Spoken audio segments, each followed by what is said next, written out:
What we're talking about today is the best AR-15 you can buy with your money. So before we get into this, we're gonna define a couple terms because obviously this is gonna be a very opinionated topic. So we're gonna talk about the term budget first. So when you think of budget, you generally think of something like this PSA, right? So something very cheap, something that you spend your money on that you can do something. So the way I like to define budget is just as cheap as I can go while still achieving the desired capability. So in this case, maybe I just want a training rifle and I just have a 16-inch PSA.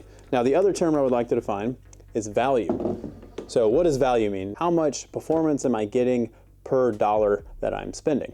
So I want you to imagine with me a graph. So on one side you're going to have money spent, and on the bottom you're going to have performance. And then generally what you see is as you spend more money, you start to get more performance, but eventually at the top of this bell curve, it starts to diminish. So you start to spend more and more money, but you start to not get as much performance per dollar spent. So what we want to do is we want to get right to the top of that bell curve where we're still spending some good money, we're still getting a lot of performance, but we don't want to go beyond that bell curve where we start spending, hundreds of dollars more for just minimal increase in performance. And we also don't want to be on the other end, which is generally your performance area. So that's what we're talking about today, is the best AR-15 you can buy with your money, and we're going to revolve that around the definition of value. So as we get started, let's define a couple different rifle terms. So generally speaking, there's three main rifle categories, especially when we're talking about 5.56 guns. Now there are more, and when you start expanding upon the calibers, into 308, 300 blackout, even 9mm, you're going to get more of these different categories. But to start, we're going to start with at the bottom, and when I say the bottom, I mean the shortest,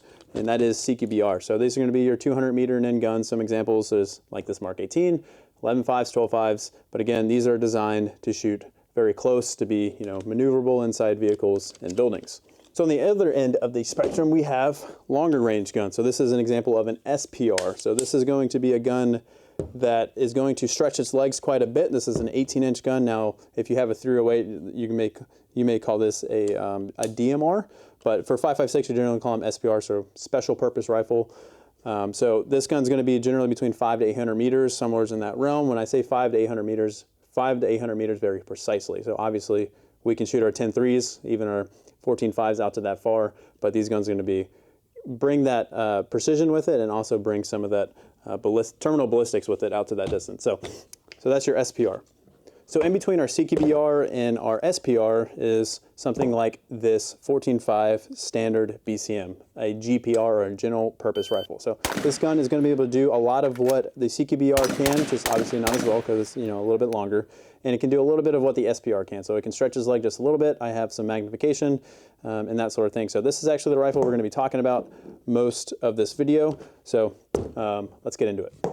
So when it comes to value, there's a couple things that come into play. So we have the definitions that we just talked about. We want a rifle that can do a lot of different things, but we also want to spend our money on a brand or a specific company that's going to give us a lot of performance for the money. So this is why I picked this GPR. So we have a 14.5 standard BCM upper on an arrow lower. And what we're going to do is we're going to walk through this gun part for part, and then we'll get into the accessories and just kind of explain things as we go. As you guys are aware, we sell BCM uppers on the website, and just like anything else, we curate the options that we have. So if you go to BCM's website, there's a ton of different options out there. You can do just about any combination between tan rail, black rail, from standard barrel to enhanced lightweight fluted, any of those options, cold hammer forged or not, to with a standard receiver or a Mark II receiver, and then you even have key mod and Picatinny. So there's endless combinations on BCM's website. So what we try to do is just curate the best options for you guys in our opinion. So what we sell the Mark II uppers with enhanced lightweight, cold hammer forged barrels, and then we sell the standard upper receiver groups that are just completely standard. So government profile, not cold hammer forged, and not Mark II. So what you get with the Mark II comparatively to the standard is you get the Mark II upper receiver, which is a little bit beefed up. You have a forward assist that push forward. So not only is the upper receiver beefed up, giving you a little bit, in theory, better lifespan on the upper receiver, but you get some actual gas redirection out of the ejection port a little bit better comparatively to a standard upper receiver. With the forward assist push forward, you get good ambidextrous controls of the charging handle. Truly, this is actually in the way of using this. And then with the barrel profile, the enhanced lightweight profile, we don't do the fluted, we just do the enhanced lightweight. It's a tapered profile, so it's a little bit more balanced comparatively to government profile, and then obviously we offer that in cold hammer forged because cold hammer forged, again, in theory, is supposed to give you better life expectancy. We've been selling BCM upper receiver groups for a little bit of time now on the website. So if you're familiar with the website, we've been selling the BCM Mark IIs for a while, and we just brought on the BCM standards, which is what we have here. So you might be wondering why we brought on the BCM standards if we're already selling the BCM Mark IIs, because in the name you can probably guess that the BCM Mark IIs are a little bit better of an upper receiver group comparatively to the BCM standard. Well, first and foremost, the BCM Mark IIs have a very high demand. So we wanted to bring on another solution just to have, another option for you guys that's in stock. Now, the next reason why, and that's actually the purpose of this video, is explaining the value. The BCM standard upper receiver groups are probably the best value you're going to find for an AR-15 upper receiver on the market as the making of this video. So, to compare this to something, we have something like this, the Knight's Armament. This is an 11.5 with a A4 suppressor. This is very, very expensive. This is, the prices range on this depending on demand of these, but they're going to be between $1,900 to $2,400. They do come with a charging handle, bolt carrier group, generally a buffer and buffer spring, and then their muzzle device for their suppressor. So the question is, are you getting 3 times the performance with that Knight's Armament upper comparatively to this BCM? And I'm going to say no, definitely not. I would say that the BCM performs extremely well, and it's going to be probably 10 to 15% less of a Knight's Armament, but it's definitely not, a third of the performance of a Knight's Armament. So going back to the comparison, let's look at the other end. So again, we're going to bring up this PSA. This is about a $300 upper. Now, is the BCM twice as good as a PSA? I'm actually probably going to say yes to that. So the reason why is just longevity. The upper, you get QC, better QC with BCM, obviously, better handguard. Just about every part of the BCM is just better than the PSA.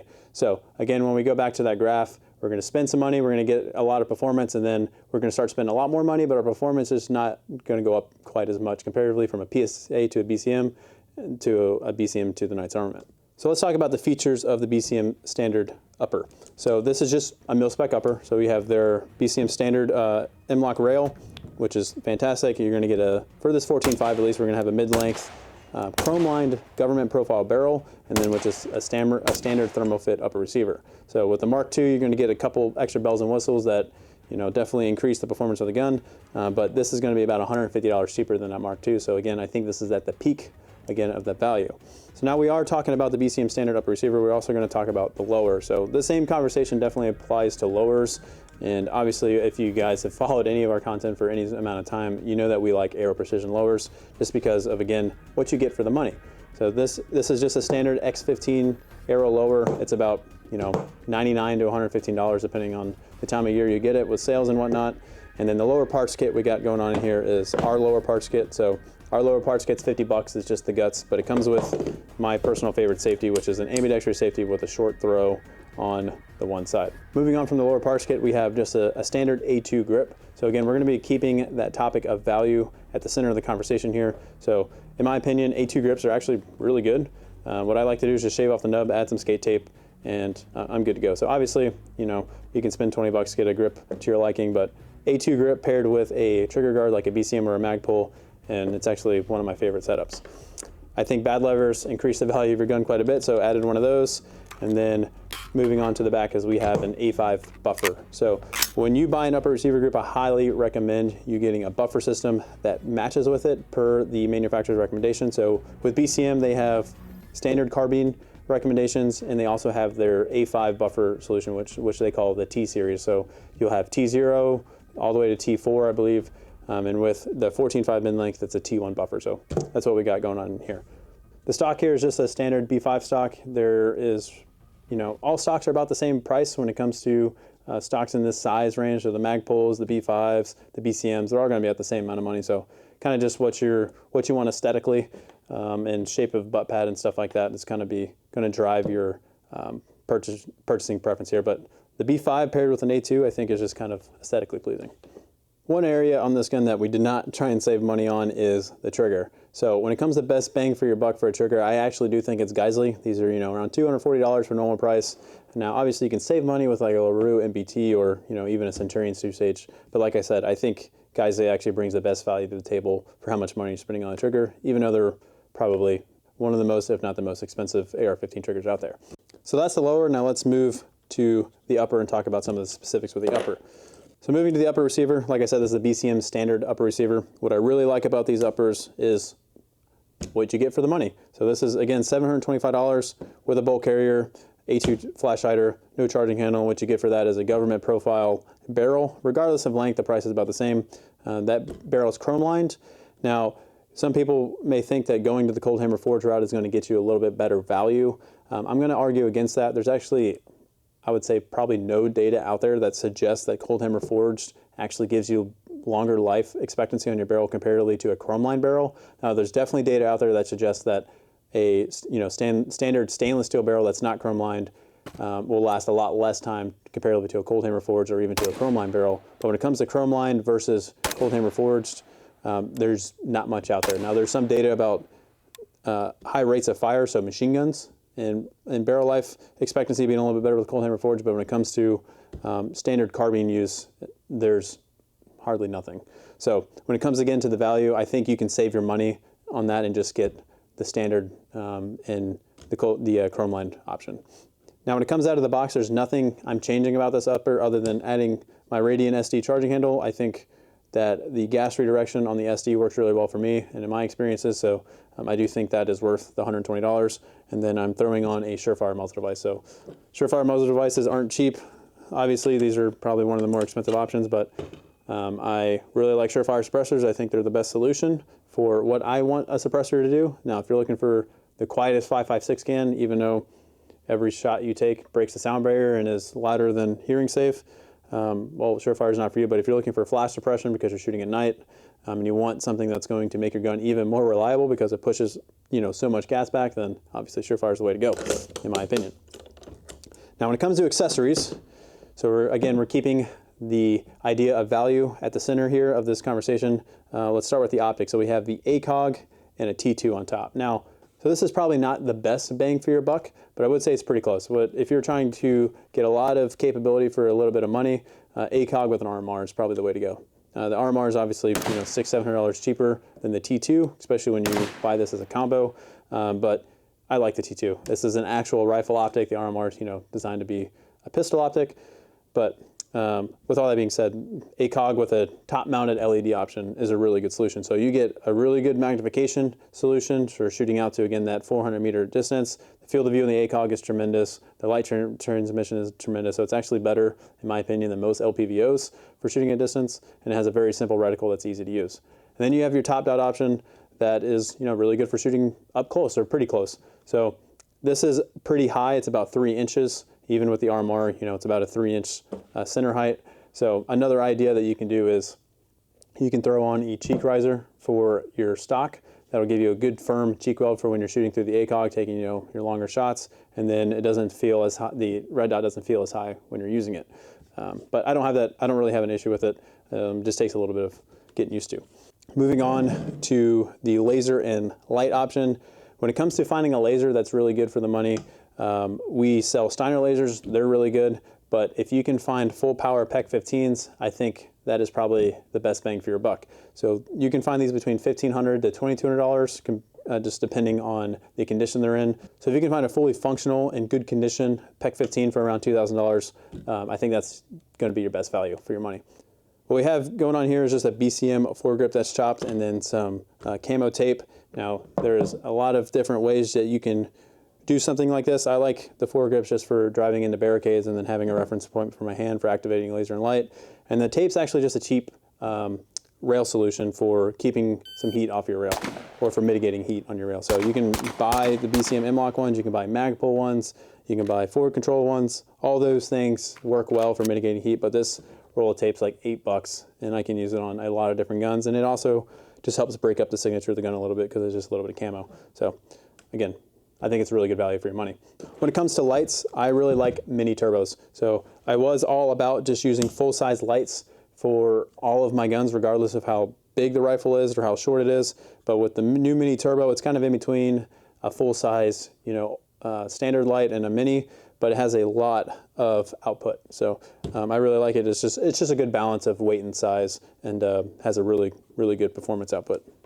So that is a quick overview of what I think is the best AR-15 you can buy for your money, including some of the accessories that'll go with it. Now, there's other options out there. Like I mentioned, you can always do an LPVO. That's going to be a good general purpose optic setup as well. And you can do, cheaper lasers in the civilian realm, like the Steiner lasers we sell, that's going to be really good options. You can do Streamlight flashlights. They are, you know, roughly a third of the price of Surefires, and they perform very well. I'm just kind of a fan of Surefires, and the type of output they have, and you know, their pressure pads and their tail caps, I just, you know, I think Surefire is just better and worth the money. Now we have a lot of guns in the Armory. We have a lot of BCMs as well, but you know, we have stuff like MCXs, we have Knights Armament, we have custom 13.9s with ATACers on them, we have even your PSA. All that to say is we have a lot of options in here, and we're not really tied down to any sort of budget when it comes to selecting rifles, but at the same time we want to recommend something that offers the best value to you guys. So we're not going to go out and sell Knights Armament because we don't think that's the best value. We're not going to offer, you know, the most Gucci parts to build a, you know, a super custom AR-15. We're going to recommend what we believe is going to be the best solution for your money, especially in an economy like this. So even though we have all of these options in the Armory, that's why we're still shooting BCMs most often. They just work. They're pretty accurate. You know, you're going to get between 1 to 3 MOA, which is really good accuracy, by the way, especially if you're not shooting match ammo. And like I said, just really good value for the money. So our recommendation, guys, get a BCM. It's like the Glock 19 of the AR-15 world. And then all of the money that you save from not buying a Knights Armament because you bought a BCM, get some ammo and train. So until next time, guys, Brandon at TREX. Ready? Yep. Hey, bye.